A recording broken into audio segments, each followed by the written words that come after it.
জেলায় জেলায় তৃণমূলের সাংগঠনিক পদে রদবদল। হাওড়া মুর্শিদাবাদের পর এবার ডানকুনিতে শাসকের গোষ্ঠী কোন্দল। ডানকুনির নতুন যুব সভাপতির নাম ঘোষণার পরে সরব দলেরই তৃণমূল কাউন্সিলর।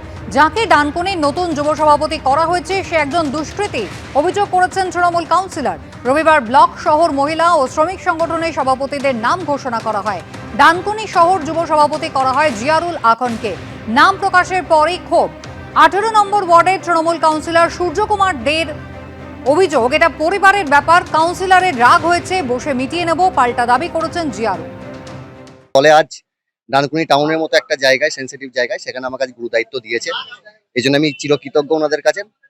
আর প্রথম কথা দেখুন, এটা দলের অন্দরের ব্যাপার।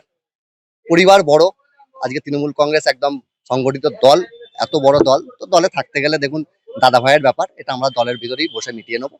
অর্থাৎ এই নিয়ে কোনো কিছু মন্তব্য করা আমার পক্ষে সম্ভব নয়। আমাদের দলের ব্যাপার, আমরা দল থেকে সেটা কথা বলে নেবো। কি বললাম? আমি কি বলছি তৃণমূলের কোনো এখানে গোষ্ঠী আছে, তৃণমূলের কিছু আছে? আমি বলছি কোনো গোষ্ঠী নেই।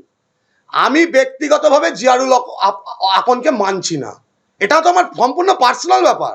আমি মানবো কি মানবো না, দল তাকে প্রেসিডেন্ট করেছে, আমার বিশ্বাস এটা দলের কাছে সম্পূর্ণ তথ্য যায়নি। আমি মানছি না, ওকে মানছি না। তাতে আমার মার্ডার করতে পারে, ওরকমই ছেলে, আমার মেরে দিতে পারে। আমার যদি আগামী দিন কিছু হয়, আমার বাড়ির লোক কিন্তু জিয়ারুল আকনকে ছাড়বে না। আমি প্রকাশ্যে আপনাদের সামনে বলছি, ও আমার মার্ডারও করতে পারে, ওরকম ছেলে।